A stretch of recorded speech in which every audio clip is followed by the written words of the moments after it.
Olá, gente, tudo bem? Vamos aí para mais um vídeo de correção dirigida. Queria agradecer o Felipe aí mais uma vez, Felipe, pelos materiais. Para quem ainda não sabe, parece que ou vazou ou o Mac disponibilizou aí os manuais de correção, que é entregue aos corretores, né, para padronização da correção.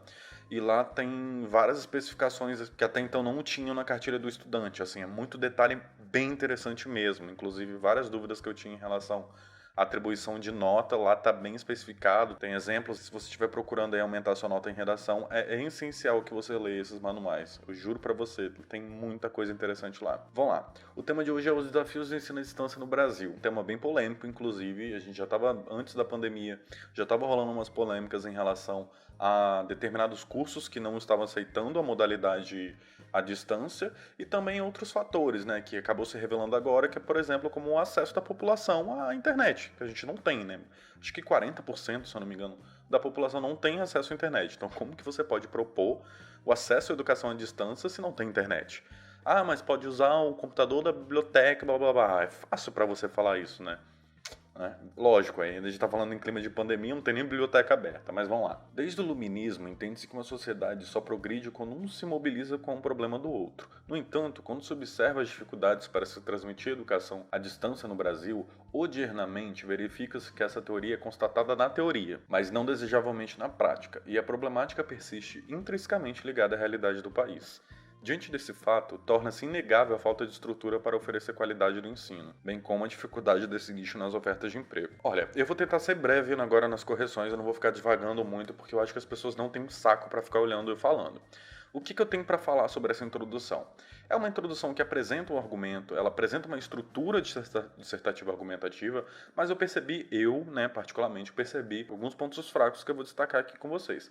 A primeira coisa é em relação à contextualização, né? É uma afirmação sobre o iluminismo, ou seja, era para ser um argumento legitimado, mas ele parece mais um anacronismo. Por quê? Eu não lembro disso ser uma premissa do iluminismo, né? Porque o jeito que você está descrevendo a frase é o jeito que qualquer sociedade se compõe, né? Desde o Egito Antigo só se virou uma sociedade porque as pessoas passaram a trabalhar de forma unida. Além disso, quando a gente está trabalhando argumentos que não são pertinentes diretamente ao tema, como assim pertinentes diretamente ao tema? Quando eles não falam diretamente sobre um tema, é preciso que você situe ele na problemática. Porque às vezes, por exemplo, o iluminismo não tem nada a ver sobre o desafio da educação à distância no Brasil. Mas se você explicar que determinado conceito do iluminismo está intrinsecamente ligado a uma problemática do desafio, tudo bem, ele se torna pertinente ao tema. Só que aqui, no meu ponto de vista, eu não consegui perceber. Veja bem, ele apresenta que o iluminismo só progride quando um se mobiliza com o outro. Aí ele vem com no entanto. No entanto, é uma conjunção de adversidade. Você vai apresentar uma ideia contrária. Porém, o que você fala aqui está só confirmando o que o iluminismo fala, né? Teoricamente fala. Que só progride quando um se mobiliza com o outro. Então, se você está falando sobre a dificuldade, o desafio do ensino à distância no Brasil, dificuldade, né? Porque aqui nem tem desafio. Essa frase, ela corrobora com o seu pensamento. Então, não é contrário isso aqui. Entende? Eu sei o que você tentou dizer, mas o que você disse aqui não foi isso. Então, cuidado com essas ligações de frases. Elas precisam seguir esse pensamento lógico. Provavelmente a redação aqui não foi estruturada. Dá pra ver que ela não foi estruturada. E, mais uma vez, em todo vídeo eu falo isso, estruturem o texto de vocês, ok? Aí depois ela vem aqui, ó. Verifica-se que essa teoria é constatada na teoria, mas não desejavelmente na prática. Se é uma teoria, ela tem que ficar no campo teórico mesmo. Se ela é prática, já é outra coisa, sacou? Cuidado. Aí depois, a problemática persiste intrinsecamente ligada à realidade do país. Primeiro, verifica-se, lógico, aqui é uma oração subordinada. A conjunção está no lugar certo, não precisa dessa vírgula. Então esse se não tá, essa colocação pronominal aqui está errada. É se verifica, sem vírgula mesmo. Tá ligando duas orações. Até então eu acho isso, né? Porque às vezes posso estar enganado também. E aí você passa para os pontos de causa. Diante desse fato, torna-se inegável a falta de estrutura para oferecer o serviço de qualidade e as dificuldades desse nicho nas ofertas de emprego. Então esses são os dois pontos de causa que a pessoa levanta aqui. São dois ótimos pontos, né? Mais uma vez, eu acho sempre essencial falar em acesso quando a gente está falando do desafio do ensino à distância no Brasil. Essa é a principal problemática. Mas não é errado você falar sobre outros argumentos. Claro que, qual é a diferença de você usar um argumento forte para um argumento fraco? A questão de raciocínio, a questão de conseguir validar o seu ponto de vista.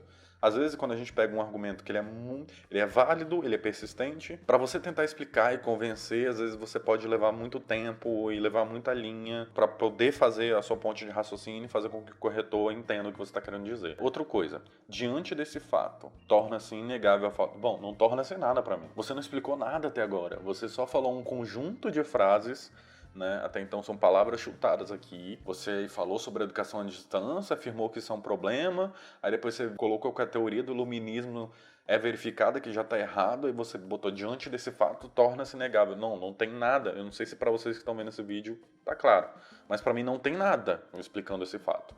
O que eu entendi, resumindo e recapitulando a ideia da pessoa, é que o iluminismo diz que a sociedade só progride quando um se mobiliza contra o outro.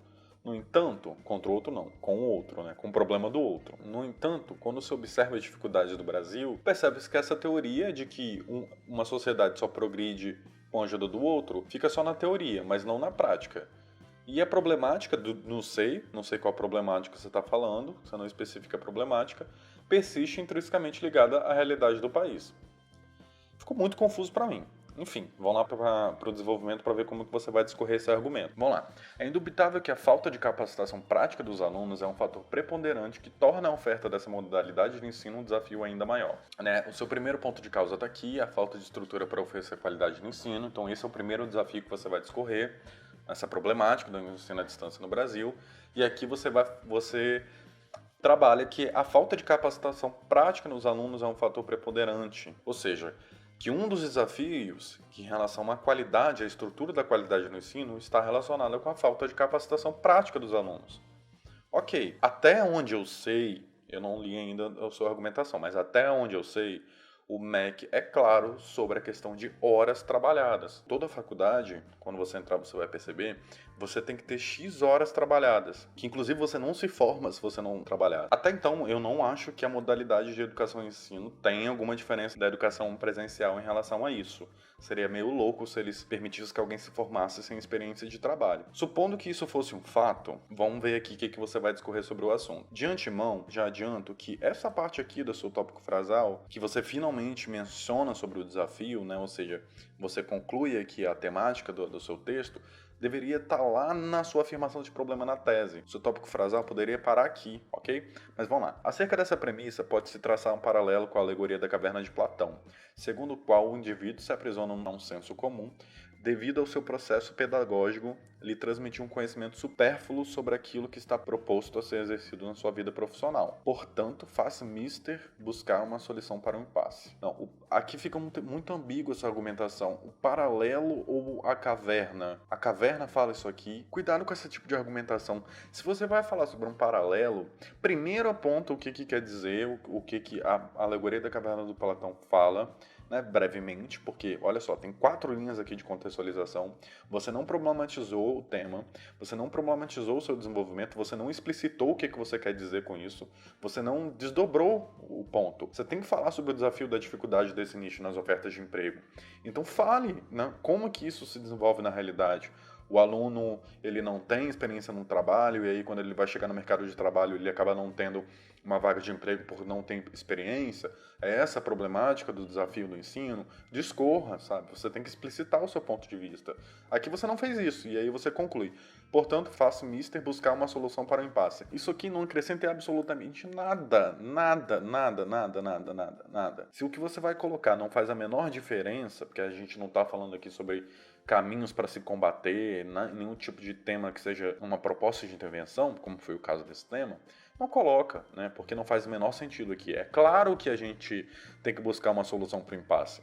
O Enem está te formando que isso é um problema, né? O desafio ele é um problema.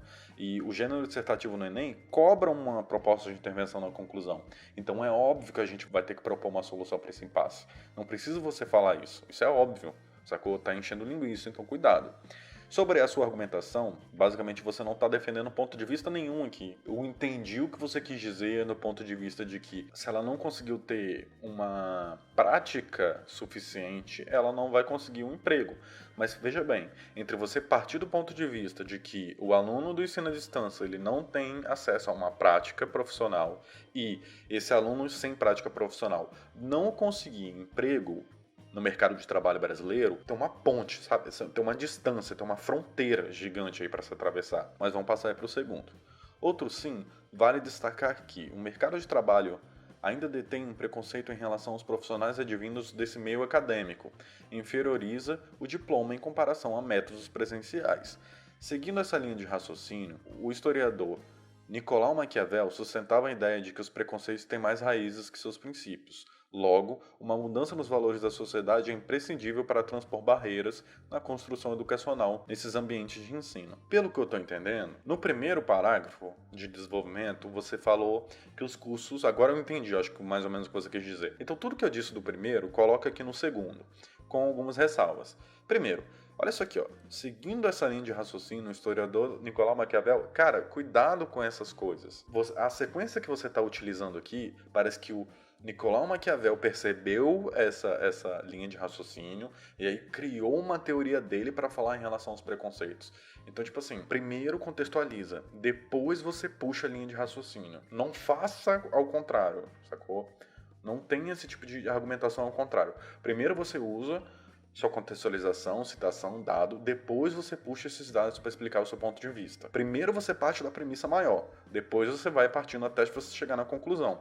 Essa sequência que o argumento tem que ter. Sobre o seu tópico frasal, veja bem, 3 linhas. O tópico frasal ele é para ter 1,5 linha no máximo, e é para apresentar basicamente uma reescrita da sua tese, né, que você apontou aqui, ó. A dificuldade desse nicho nas ofertas de emprego.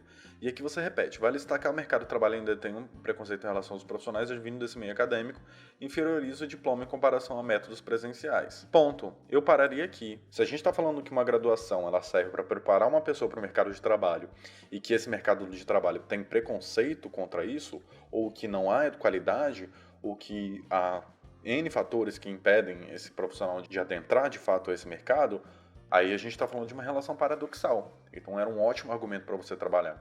Só que em nenhum momento você, inclusive, deu essa assertiva. É para isso que serve uma graduação. Então qual é o problema? Mas vamos lá, para a conclusão.